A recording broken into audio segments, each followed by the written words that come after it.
बद्रीनाथ में भाजपा की करारी हार हुई है। यह हार हुई है राजेंद्र भंडारी की।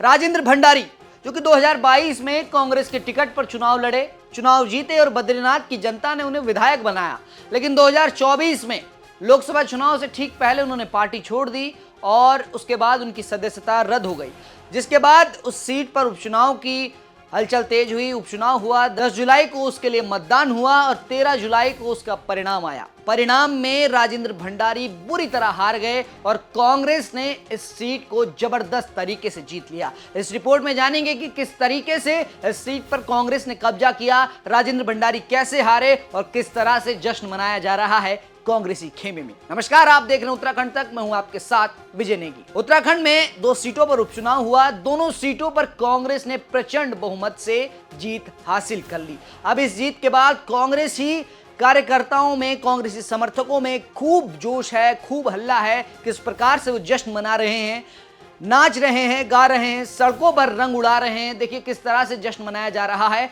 लेकिन बात की जाएगी कि किस तरह से बद्रीनाथ में राजेंद्र भंडारी हार गए, एक चुने हुए विधायक हार गए। एक बड़ा झटका उन्हें लगा है। 2022 में जीत कर आए थे, 2024 में पार्टी छोड़ी और 2024 में ही उपचुनाव हुआ। उपचुनाव में कांग्रेस प्रत्याशी लखपत बुटोला ने राजेंद्र भंडारी को 5224 वोटों के अंतर से हरा दिया। इस जीत के बाद लखपत बुटोला काफी खुश नजर आए। इस जीत को उन्होंने कार्यकर्ताओं और समर्थकों के नाम घोषित किया। लेकिन राजेंद्र भंडारी जो कि इस सीट पर अपनी मजबूत पकड़ रखते हैं, वो हार गए। हुआ कुछ यूं कि उन्होंने भाजपा का दामन थामा, भाजपा से चुनाव लड़ा। उनके लिए पुष्कर सिंह धामी हो, धन सिंह रावत हो, महेंद्र भट्ट हो, बड़े बड़े नेताओं ने प्रचार प्रसार किया। वहीं लखपत बुटोला, जिनका प्रचार प्रसार भी अपने चरम पर था, हरीश रावत, गणेश गोदियाल, करण माहरा, यशपाल आर्य, प्रीतम सिंह, बड़े बड़े नाम उनके भी प्रचार प्रसार में जुटे हुए थे। और जब मतदान हुआ तो एक बार को लगा कि शायद भाजपा इस सीट पर कब्जा कर लेगी, लेकिन परिणाम कुछ ऐसा हुआ कि कांग्रेस के लखपत बुटोला जीत गए। लखपत बुटोला ने जीत के बाद क्या कुछ कहा, एक बार सुनते हैं। चुनौतियां इस चुनाव में थी और किस अनकंडीशनल एक चुनाव था, तो किस तरह से देखता आप इस जीत को? देखिए, मैं तो निमित्त मात्र था। ये बद्रीनाथ की जनता के स्वाभिमान का चुनाव था और बद्रीनाथ की जनता के स्वाभिमान के साथ उन्होंने अपने स्वाभिमान को, अपनी गुरूर को, अपनी नैतिकता को दिखाते हुए पूरी सरकार को दिखाया है।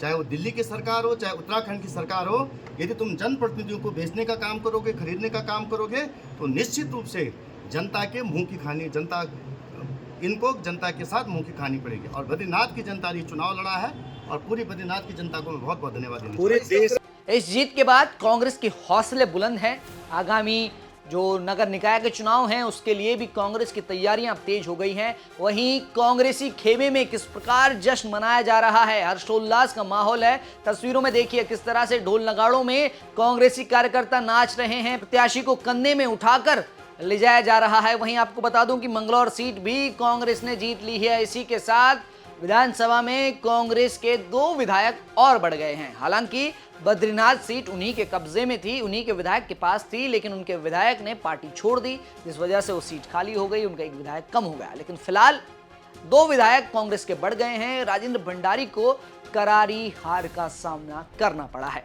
वहीं मौके पर मौजूद हमारे सहयोगी क्या कुछ कह रहे हैं, एक बार सुनते हैं। बद्रीनाथ विधानसभा में एक बार फिर से कांग्रेस ने जीत हासिल कर दी है और अब हर तरफ उत्साह दिखाई दे रहा है। बताते चले, राजेंद्र सिंह भंडारी कांग्रेस से यहाँ विधायक थे और हुए लोकसभा चुनाव से पूर्व भाजपा में शामिल हुए, जिसके बाद यहाँ पे उपचुनाव हुआ और राजेंद्र भंडारी को भाजपा से टिकट दिया गया। आज उसी उपचुनाव की मतगणना हुई, कांग्रेस ने लखपत बुटोला को टिकट दिया और अब लखपत बुटोला आज अंतिम चरण के बाद 5224 वोटों से जीत दर्ज कर चुके हैं। कांग्रेस कार्यकर्ताओं में इस समय उत्साह दिखाई दे रहा है। हर कोई होली खेलते हुए यहाँ आ रहा है, हर कोई उत्साहित है, क्योंकि जो उनकी मेहनत थी वो अब रंग ला रही है। या यूं कहें, लोगों को ये नहीं भाया, दल बदल करके जो नेता आते हैं उन्हें लोग पसंद नहीं कर रहे हैं। यही कारण रहा जो राजेंद्र सिंह भंडारी को भाजपा में जाने के बाद लोगों ने इस समय करारी हार का सामना कराया है। जबकि वे कांग्रेस के दौर में यहाँ से जीते हुए विधायक थे, लेकिन अब कांग्रेसियों का उत्साह दिखाई दे रहा है, क्योंकि जीत हासिल हर तरफ सिर्फ उत्साह कांग्रेसी कार्यकर्ताओं में इस समय दिखाई दे रहा है।